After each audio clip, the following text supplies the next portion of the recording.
Salut!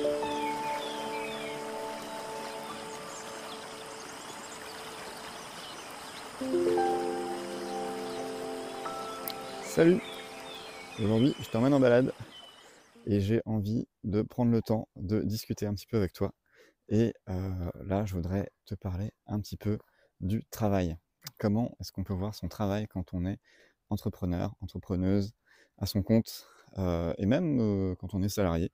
Ça peut être intéressant d'en discuter ici. J'avais envie de prendre l'air aussi un petit peu. La semaine a été un peu intense.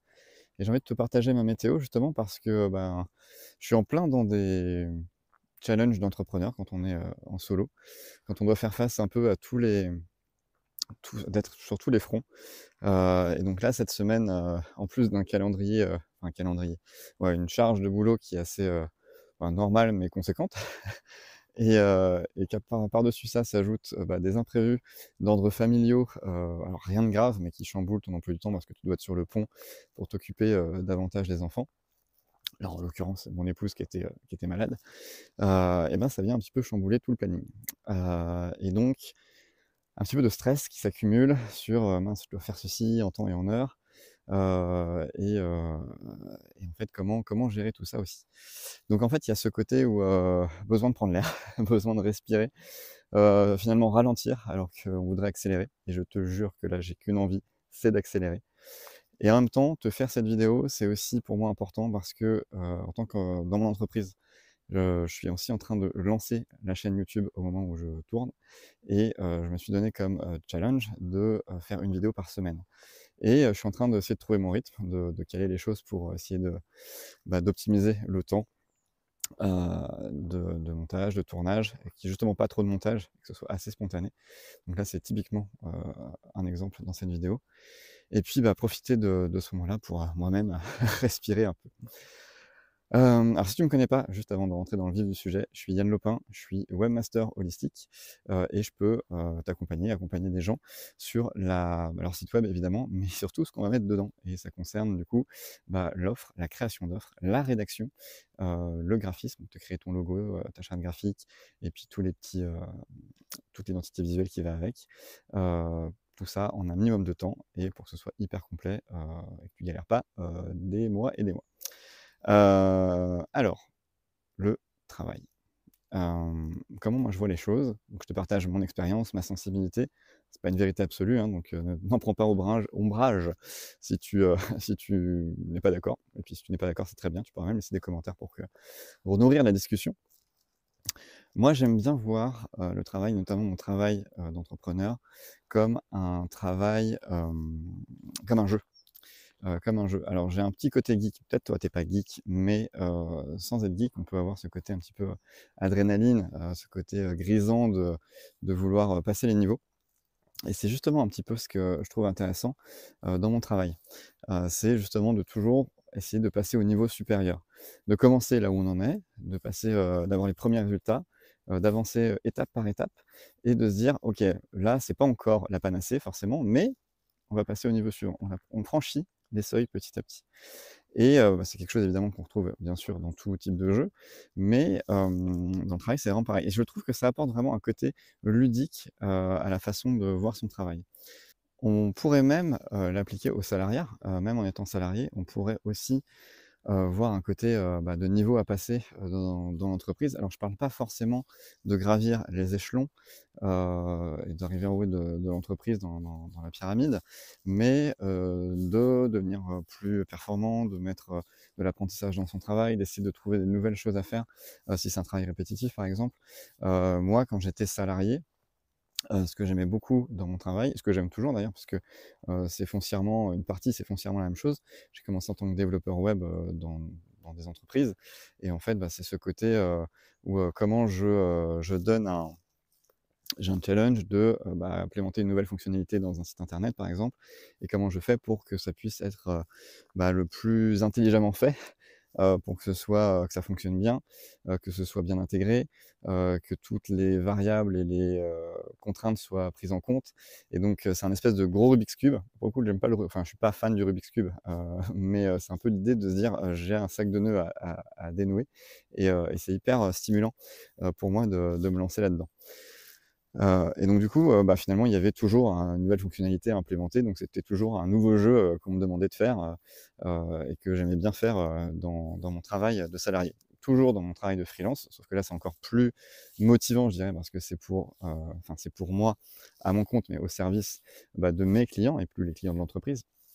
Donc il y a un côté encore plus, gratifiant à y arriver, mais ou alors quand on est salarié et qu'on est vraiment en phase avec les valeurs de l'entreprise, je pense qu'on peut vraiment s'y retrouver là aussi. Et donc c'est hyper intéressant, je pense, de voir les choses un peu comme ça pour avancer, se stimuler, intellectuellement. Et hem et du coup, cette histoire de jeu, elle est vraiment, vraiment présente plaisante et présente dans, les différentes facettes de mon métier aujourd'hui. Donc le développement web, j'en ai déjà parlé à l'instant, mais il y a aussi par exemple, à force, j'ai aussi cultivé une casquette de graphiste. Et en fait, il y a un côté très créatif et même dans la création de site internet, voilà, savoir quelle couleur on va mettre, comment on va agencer les choses, les petits détails. Et bien, il y a aussi une palette qui est finalement pas que technique, mais aussi, bah, artistique. Et bah, c'est quelque chose que j'ai commencé à développer aussi petit à petit et qui est aussi très stimulante parce que finalement, on fait jamais tout à fait la même chose et c'est, quelque chose qui est hyper, bah, qui est hyper enrichissant. Et puis du coup, bah, petit à petit aussi, bah, création de logos, ce genre de choses. Donc là, c'est encore plus, je dirais, enfin ça va avec la suite, mais c'est encore plus, voilà, on cherche vraiment comment bien agencer les choses, c'est vraiment encore plus précis et quand on doit créer un dessin, un logo, vraiment, je parle pas juste d'un texte, même dans un texte, on pourrait s'amuser à ça. Eh bien, c'est aussi, très, bah, très stimulant. Enfin moi, j'ai envie de faire que ça pendant des heures, en fait. Quand on me demande: «Ah bah, les contraintes, c'est ça, faudrait que ça parle de ça. Mes couleurs, c'est ça, ou j'aimerais bien que ce soit ça». OK et je peux vraiment passer beaucoup de temps là-dessus et c'est très, très plaisant. L'autre facette aussi qu'il peut y avoir et qui est venue un peu plus tard pour moi, c'est la création, la rédaction. Tout ce qui va être rédaction, d'emails, pour partager de la valeur, qui va être rédaction de pages de vente, de rendre ça hyper intéressant, hyper, lisible, même si elle est longue, de pouvoir la rendre intéressante et il y a un petit côté où, ah bah, tiens, j'aurais jamais pensé que j'aurais été capable de ça. Quand j'étais salarié, j'étais que développeur et je laissais le contenu à d'autres et j'attendais qu'on me le donne pour l'implémenter sur un site.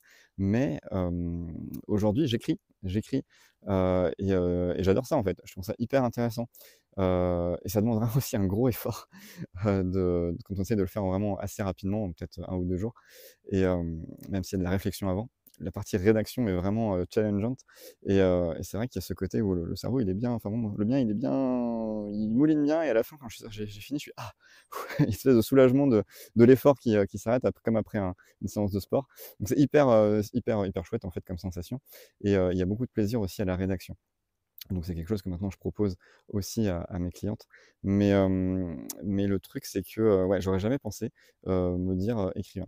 Et les emails aussi, donc les newsletters, ça c'est un truc que j'adore, ça peut être plus ou moins long, mais c'est pareil, c'est comment, en fait, ce qui me faisait peur, c'est de vendre et je me suis formé à la vente aussi, et c'était hyper intéressant aussi, cette idée d'apprendre encore des choses et de pouvoir, vendre éthiquement aussi. Et du coup, dans chaque, que ce soit dans la vente ou dans juste des newsletters ou ce genre de choses, il y a cette idée d'apporter de la valeur. C'est vraiment hyper important et du coup, ça, je trouve ça hyper ludique et alors est-ce que ça rentre dans le jeu? Parce que peut-être que je commence à m'éloigner du sujet. Est-ce que ça rentre dans le jeu? Pour moi, oui, et du coup, ça me permet de continuer de voir mon travail comme, un jeu avec différentes facettes. Ce qui fait qu'il y a un côté où comme c'est très polyvalent, il y a un côté où, bah, je me lasse pas de faire certaines choses, puisque voilà, je jongle un petit peu avec tout ça et du coup, moi, je vois vraiment ça de façon super ludique. Comme je le disais au début de la vidéo, c'était important pour moi de faire, bah, justement de faire cette vidéo-là, qui est pas forcément technique, qui va pas forcément t'apprendre à faire des trucs pour ton business, mais pour, apporter aussi, voilà, comme je te disais, je suis en train de lancer, la chaîne YouTube et bah, je teste différents formats, je teste différents, contenus dans ces vidéos. Là, voilà, là, je travaille un petit peu plus avec cette vidéo sur le côté, bah, que tu reconnaisse un petit peu mieux sous un angle qui ne soit pas que forcément en mode tutoriel, et c'est important pour moi de la faire. Aussi parce que j'ai envie de tenir le rythme que je me suis donné et donc c'est pour ça que là, je tourne, je sais pas, enfin, je sais pas ce que ça donnera à la fin, mais il y a peu de lumière, la nuit étant vraiment en train de tomber et voilà, c'est le seul moment que j'ai trouvé pour la faire. Et là pareil, il y a un petit côté, encore une fois, ludique, à me dire: «Bah, je suis en train de travailler, mais je suis en train de marcher, tranquillement et d'exposer une idée». Je pense aussi à un autre aspect, du travail, alors j'ai oublié les références du livre, mais je pourrais te les mettre en description. Un livre sur, le bonheur. Bon, il y en a plein, mais bon, voilà, je te dirai, la ref en bas. Qui parle du bonheur et donc qui parle aussi du travail. Enfin, il parle pas que du travail, mais il y en a et ce côté aussi où on a besoin, pour se sentir heureux, de travailler. Et de trouver un travail qui soit suffisamment aussi, challengeant pour nous stimuler intellectuellement, qui soit pas trop dur pour qu'on puisse atteindre les objectifs. C'est pour ça que l'idée des marches, et de passer des paliers, ben, ça permet de découper, les choses, de voilà, en niveaux, niveau 1, niveau 2, niveau 3, et puis, d'arriver jusque alors est-ce qu'il y a un boss final? Je sais pas. Le boss final, c'est toujours un peu peut-être, un petit peu nous à certains moments, de notre évolution, voilà, avec nos difficultés, nos fausses croyances, nos croyances limitantes, voilà, et on se dit: «Ah bah tiens, c'est ça la prochaine croyance limitante, c'est le prochain boss». Donc comment je le défonce? Et et donc en fait, il y a cette idée de, faut pas que ce soit une tâche trop simple parce que sinon on n'en tire aucune gratitude et que ce soit pas non plus trop dur pour qu'on puisse quand même la réaliser et se sentir, gratifié, s'auto-gratifier. Et donc je trouvais que c'était une réflexion hyper intéressante parce que moi, c'est vraiment ce que je vis aussi, au travers de, bah, ce que je produis, et voilà, il y a vraiment cette notion de plaisir qui est là et puis de satisfaction, voilà, que j'évoquais, hein, par exemple sur la rédaction tout à l'heure, qui est hyper présente. J'aimerais bien savoir toi, comment tu vois le travail? Comment tu, heu, comment tu le vis? Parce qu'il y a le voir et puis le vivre, ça peut être un peu différent de ce qui se passe en vrai, dans la réalité. Du coup, bah, n'hésite pas à m'en parler, à laisser, des messages dans les commentaires et puis, bah, je dirai avec grand plaisir et j'essaierai d'y répondre aussi. Enfin, j'y répondrai avec grand plaisir, c'est sûr et j'y répondrai, en fait. Voilà, tout simplement. Je te souhaite une belle journée, une belle soirée et à bientôt. Ciao.